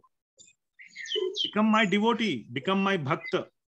And then you will get Krishna's grace. And the grace comes in the form of aham tvam sarva papebhyo moksheshyami. I will write off. I will pardon you. I will, just with a stroke of a pen, I will remove all your karma, all your baggage. Just with a stroke of pen, like presidential pardon. Have you heard of presidential pardon? Yeah. Then no court of law can prosecute you because the president has pardoned you. Just because he wills it. He does not have to follow any legal advice. It is just his wish. So Lord Krishna, that is his grace. So bhakti does not have to wait. And the Acharyas have made this very, very strong point, and I have mentioned it previously also. Do not wait to perform bhakti. Bhakti can start right now. It should start right now, today, regardless of how much baggage you may have. Valmiki Rishi was such a killer. He used to kill the animals, and by the grace of Narad Muni, he started chanting the name Ram. And he became such a great devotee of the Lord because the grace for Valmiki Muni came through the name of Ram. Okay? Prabhuji. Yes. Prabhuji, I mean to say, when we are bhakta of Krishna Bhagavan, why we go through so much suffering in form of disease or say that is a different accident? question. It should be write off, no? It should be written off. That is a different question. Let us do a little bit surgery on your question. Whether you like it or not, you used the word. It should be written off now. It should be. Yes. Yeah. There is a demand in your sentence. Demand. How come? I became Krishna Bhakta. How come you have not done it so far? You should have done it by now. That is the spirit of your question. You may not have used those words, but that is the mentality. The grace does not come by demand. In fact, the person who is a Krishna Bhakta never even asks for the grace. Grace is simply, the Sanskrit word is kripa, mercy, grace, whatever, all same thing. The kripa is purely 100% the choice of the giver. You don't even have a tiny expectation even at the back of your mind. Otherwise, it becomes not your bhakti, it becomes a desire. It becomes a business. It becomes a business or an expectation. And expectation is not bhakti. Bhakti is supposed to be ahaituki. This word but we can always, but Swamiji, Prabhuji, we can always expect assurance from our Father. Say, from Father we can demand anything. He is everything. Krishna is everything. We can demand anything from him. So वो सही time पे देंगे ना? So you can demand. Devotees, pure devotees, first you have to come to the level of becoming a pure devotee. Then you can demand. Okay? Eligible. Like Mother Yashoda, she can demand from Krishna that you will not go and steal. You will stay in the house. She even tied him to the okhli. Okay, but only pure devotees can demand. You can demand as much as you want. It will only depend on Krishna whether he gives or not. But for a pure devotee, what does Lord Krishna say to Durvasa Muni? Aham bhakta paradhino. I am under the full control of my pure devotees. But for that, one has to be a pure devotee. Shuddha bhakta. Then Bhagwan is fully under control, 100%. Okay, so these are very deep topics. But we should not, the main point is we cannot demand. We should not demand. That is not the whole theme or spirit of bhakti. The bhakti is really bhakti. If you are doing bhakti so that you get something in return, then that bhakti is called contaminated bhakti. It is not the uttama bhakti. It is little bit less than uttama bhakti. There is some expectation. Okay? And think about it a little bit. Even in the material world, you say son can ask anything from father and father gives. I am a father, okay? I'll honestly tell you, I have little bit expectation from my sons also. That when they will grow big, when they will earn money, they will support me, they will love me. I have that expectation. If somebody came and told me that your children will 100%, I have seen the future, they are going to abandon you. They will completely forget you. They will, you will have zero relationship with them. If somebody came and told me, first of all, I may not believe such a person, but I am not sure in that case whether I will, give them whatever they are asking today. Look in your own life. Even our relationships, all material relationships are based on some level of give and take. Okay? Bhakti is not supposed to be like that. Bhakti is supposed to be complete surrender. Just think of Mirabai, for example. Nothing for, no requests, no demands, no expectations. Simply bhakti means I am yours. That's all it means. I am yours. Krishna, I am yours. I don't want anything. Ahaituki. Ahaituki means no hetu. Hetu means condition. No condition. Okay. So it has to be unconditional. And then Krishna is saying bhakti will, his reciprocation will flow. He is saying that. But that is not the reason we should do bhakti. There is a difference. It is simply Krishna's perspective. But that should not become a hetu. Okay. Thank you, Swamiji, Prabhuji. Prabhuji, yes. Okay, anything else?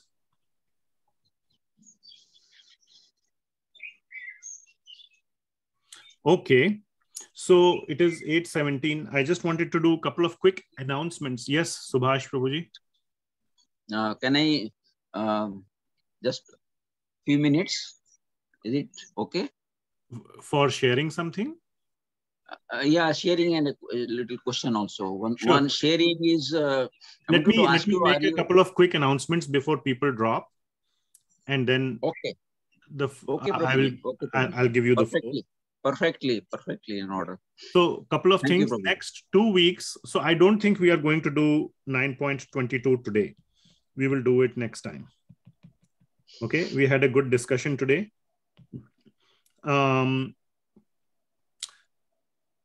Next 2 weeks, we will not have a class. I am traveling. So kindly read Bhagavad Gita, not just attend the class. If you have missed previous classes, you can look at the recordings, use the time to catch up, and use the time to focus on your activity in Krishna Bhakti. Whatever that activity may be, you may be cooking for Krishna, you may be singing for Krishna, you may be reading Bhagavad Gita, Bhagavat Shravana, reading Srimad Bhagavatam, listen to the classes on Srimad Bhagavatam. So many things you can do in Krishna Bhakti. And one of the things is japa and kirtana. That is another thing that you can do in Krishna Bhakti. So every Thursday, we have started just to inspire. In the previous batches, in every Friday class, we used to do one round of japa. It takes about 8 minutes, 7 to 10 minutes, depending upon the speed. But just one round, people don't get a taste. We got feedback that we should take a solid amount of time and do many rounds for those who want to do more japa. So on Thursday, we do 1 hour of japa from 6 p.m. to 7 p.m. A group japa session on Zoom. Now, it doesn't have to be on, a group japa. Everybody can do individually, but it helps to inspire and, do it together. And it definitely helps to get you started. So in 1 hour, typically, one can do 8 rounds. If it takes about 8 minutes per round, times 8 rounds is 64 minutes, which is about 1 hour. So about 1 hour japa we are trying to do on Thursday on Zoom in a group setting. If you are living in Portland, Oregon, you can come to our home and do it in person also. So, or you can join us on Zoom. So that is one opportunity that I wanted to make you all aware. Another thing is that, so we'll not have class for 2 weeks, and 2 very wonderful senior devotees are visiting Portland. One is Chaitanya Charan Prabhu, very, very, sweet, and a lot of my learning of Bhagavad Gita has come from his lectures. So I listen to him very regularly, and he's very, very wonderful. His knowledge of Bhagavad Gita is just unsurpassed. So he's coming to Portland. If you all are in Portland, take advantage of and come to his lecture. He'll be here for 3 days. And then my Guru Maharaj, Ramapad Swami Maharaj, is coming to Portland also. After that, from 6th to 13th. And he will have various classes. The temple website, iskonportland.com, has the details. Please come to that as well. So, any other announcements? Those who are not in Portland can also attend. There is a YouTube channel for Maharaj and Zoom link. Yeah, all these classes will be posted on YouTube, so you can look at them later on their respective YouTube channels. Yeah. Any other announcement, like any other topic? Yeah, I mentioned that. Yeah, and then in a few months, 2 to 3 months later, I will be taking new students for Bhakti Shastri. So if you are interested, so this is a Bhakti Shastri is a deeper study of 4 books. And I will have about 8 to 10 spots. Actually, 2 or 3 people have already reserved their spots. So Bhagavad Gita is one of them. Then there is Nectar of Instruction by Rupa Goswami. The Sanskrit name is Upadeshamrita. Nectar of Devotion by Rupa Goswami. The Sanskrit name is Bhakti Rasamrita Sindhu. And then Sri Ishopanishad. It is one of the primary Upanishads. So these 4 books we go through in detail. There are homeworks, there are tests, and plus and other things. So it's very much like a deep study of these 4 books. Plus, you must be doing 16 rounds of japa. How long this lasts? I mean, what is the duration of this course? Approximately 2 years. Okay. So I am looking for sincere and serious students, not those who will drop out in the middle. I mean, anything can happen. That's okay if it happens. But at least when you join, you should have the 100% commitment and intention to go through the whole thing. So I have to put in a lot of effort from my side in your correcting your answers, taking the tests, doing a lot of discussions and all those. It's a lot of investment from my side. And everybody who drops out is like a sort of that whole investment is kind of, I feel it's not wasted, I would say. Someday you will pick it up later. Maybe in next life you will pick it up. So nothing is waste. But still, I would like those who have very strong commitment to finish. It's a serious commitment. So those who may be very interested can tell me their names either privately on WhatsApp or on the chat. At least, I can get a sense of who are potential candidates. Then I will have a one-on-one with you, me or my wife, and try to understand your commitment. And if we feel convinced, then you can reserve a spot. So I think 2 spots have already been taken. I still have about 8 spots left. If you are one of the people that are interested and committed, let me know. This is a weekly class, sir? Typically, yes, weekly class. But Bhagavad Gita, we will not redo again. This class that we are doing, this series of Bhagavad Gita is going to be your Bhakti Shastri class. Whatever like I told you, we are going in a XL, double XL or whatever model. We are going very deep into Bhagavad Gita in this batch. So this whole recording that I am doing, actually, my intention is that this will remain the classes for Bhakti Shastri even in the future. I may do brief classes, recaps, that I may do, but this will remain the foundational level where all the details have been covered, and these recordings till YouTube is there, it will be there.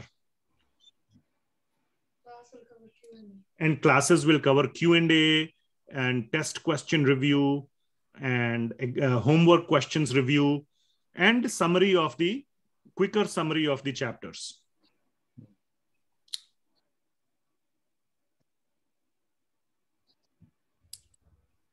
Okay. Yes, Ramakant Prabhu, did you have a Bhakti Shastri? Anybody has a Bhakti Shastri question before Subhas Prabhu goes into the other Bhagavad Gita? Bhakti Shastri question. I'm 71 years old. 71 years young. From the material world, that is 71 years old. So, number 1. Number 2, I'm not very communicative in English language. So that is the problem. I can understand very well, but I cannot communicate in English.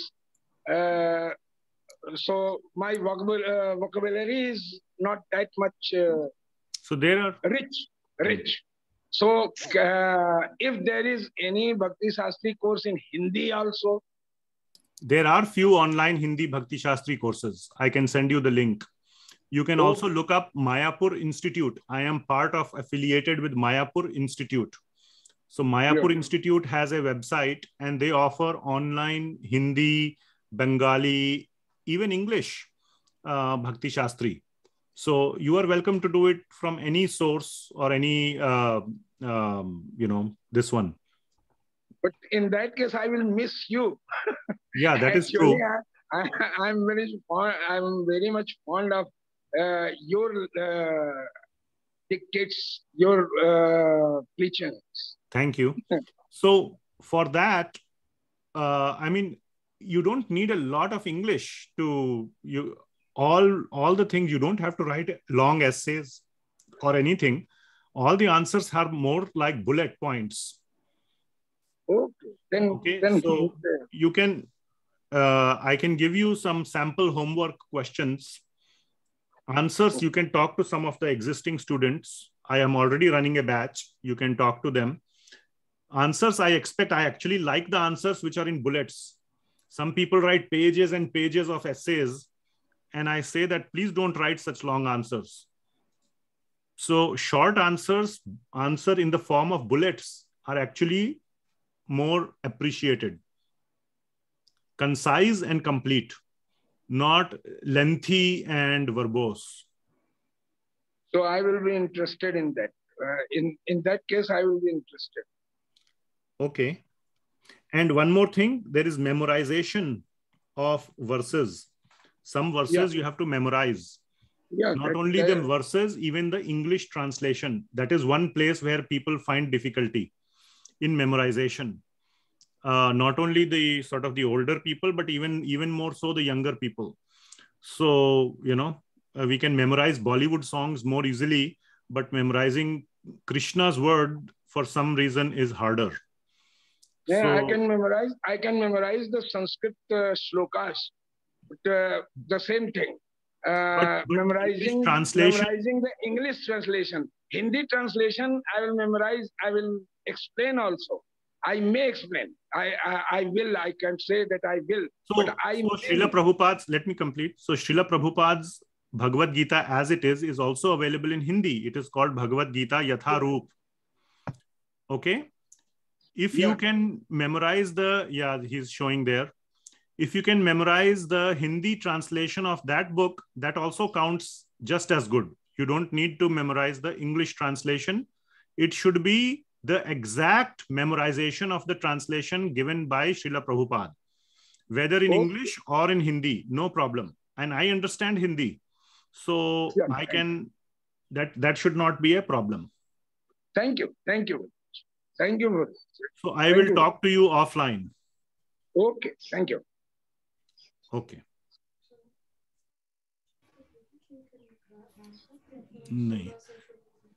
So, and so the two most important, of course, every component is important. The tests, the homeworks, the memorizations, and japa. These are the sort of and attendance on the classes is mandatory. Here you may attend, not attend. There is no attendance. One day you come, 1 week you don't come. I don't count attendance. There is 75% mandatory attendance required. So I will take attendance and all those things. So please keep in mind, it's just like a, and ISKCON, and you will get at the end of it, it's free of cost. There's no cost. But you will get a degree from Mayapur Institute because I am affiliated with Mayapur Institute.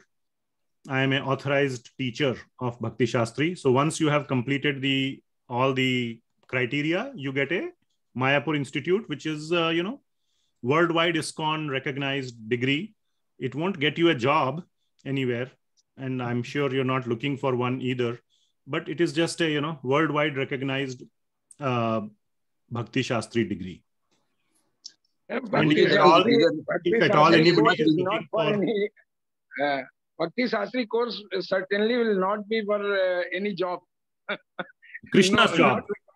Yeah. No, but according to me, this is much bigger job than anything else. So, and also if you are planning to take Diksha within ISKCON, from some ISKCON, one of the ISKCON, Guru Vrinda, means those who are authorized by ISKCON to give Diksha, many of them require Bhakti Shastri as a prerequisite. Not all of them, but many of them. So that is an added, step if you see this thing in your spiritual future. So that is the whole sort of, discussion on Bhakti Shastri. So please let me know if you are interested, and you can, think about it. Yes, I am interested. Interested. I noted down. Anybody else, please let me know. Okay, thanks. That's good. Any other final thing on Bhakti Shastri or the announcements? Or so if somebody had told us before, please tell us again. I have not kept a list so far. If you have told me before, tell me again. All right, Subhash Prabhuji, over to you. Thank you, Prabhuji. बहुत बहुत धन्यवाद. तीन चीजें हैं. पहली बात तो ये I have a inquisitiveness. Are you a mind reader also? Not that I know. You appear to read my mind. When you were saying about bhakti, and instantly thought flashed in my mind about Mirabai. And in the same breath, you mentioned about Mirabai. So that gives you a reason to think that you read my mind. Okay. Second thing is, thank you very much for your blessings and Mataji's blessings also. I am fully recovered from COVID, except for a little weakness here and there. Very nice, very nice. It will also go over a period of time. Third is a hypothetical question, and I wrote in the chat box also. Okay. As you mentioned, the Somaras is not available on this planet. It's not supposed to be. It is in the Svarga only. Yes. But nearest substitute to my mind is the sattvic food, which Prabhupada ji used for making hippies happy. No. This is where you got it a little bit wrong. Tell me. That sattvic food is much higher than Somaras because it is Krishna Prasad. Yes. Okay. Much higher. I know you meant it, but you said it incorrectly.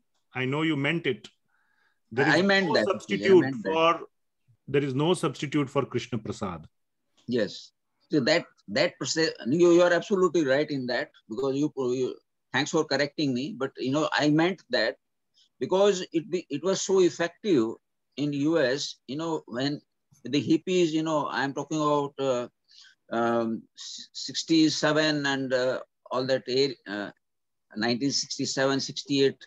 That time was, the Prabhupada ji was there in the US, and the hippies, all this dirt and all that, they were, and he reformed them.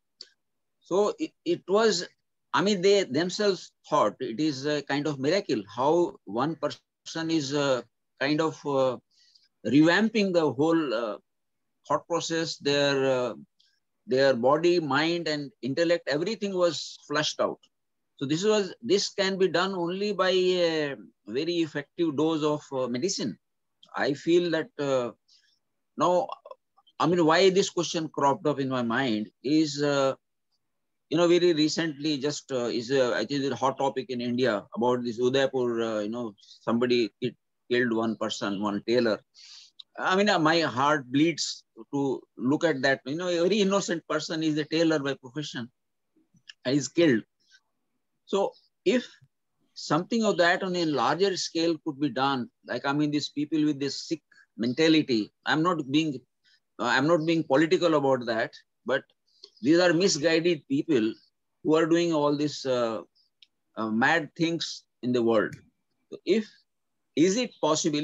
I said in the beginning of the hypothetical question, but if even if 1% it works, I would be very, very interested and positive in spreading that movement. We give, I mean, this happens. I go to Mandir, Jew Mandir, whenever I get an opportunity. Even nowadays, a lot of rain here, but I'm not going. But I can feel that. Then you have the Krishna Prasad, you have a very different feeling inside you immediately. Yes. So important point to note. Yes, you are absolutely, everything you said is absolutely correct. However, and even, I mean, any form of Krishna Prasad is very potent, but when it is offered or when it is prepared by a pure devotee like Srila Prabhupada, offered to Lord Krishna by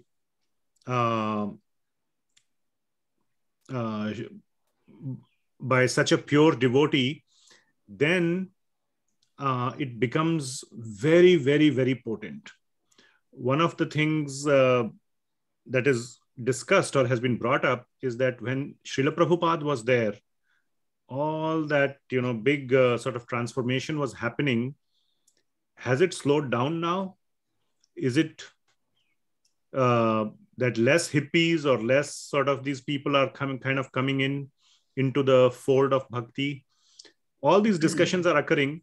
My point, I don't want to get into those, that was it better or was it less, or is it going up or down? No point in having those discussions. We are not statisticians. We don't want to become statisticians. We want to become bhaktas. But the point is that our sincere bhakti, very, very sincere bhakti, and then offering prasad bhoga and distributing prasad, the more sincere our bhakti is, the more effect it will have on the people in the outside world. So my point is, we must always consider that when we are giving prasad to others, whether they will get transformed or not depends on how seriously we are performing bhakti. It should become like a personal stake in the matter, that if that transformation is not happening, I am responsible. If it is happening, Krishna is responsible. But if it is not happening, I am responsible. Therefore, I should redouble my efforts, my commitment, my sincerity and genuineness in my bhakti. And then you will see how magical, like you said, prasad becomes. Yeah, thank you, Prabhuji. Bahut bahut dhanyavad. And I wanted to kind of use this platform, there are so many people here, perhaps I think almost 50 people in the class, or maybe more or less, I don't know exactly the number. But when there is a shuddhikaran of our body, mind and intellect with the help of Krishna Bhakti, there is a transformation possible for me. And also this message can be transmitted in a larger platform, so that we have more people having that bent of mind. This is the only way. No regulation, rules, government can solve this problem except for Krishna Bhakti. This is my firm belief. Very nice. Thank you so much for sharing very nice things. Thank you so much, Prabhuji. Hare Krishna, Prabhuji. Okay, we will end it here then today. Thank you so much for attending the class. Once again, no class next 2 weeks. We will see you in the 3rd Friday from today. Thank you so much. And those no Bhagavatam class also for 2 weeks, because again, I'm traveling and all the other reasons. So we will resume all that in after a 2-week break. Please use Prabhuji, this time. I gave my name for this course. Did you see it? Yes, I saw. Hare Krishna. Srila Thank Prabhupada ki jai. Hare Krishna. Hare Krishna. Wish you a happy travel. Thank you. And a selfish question.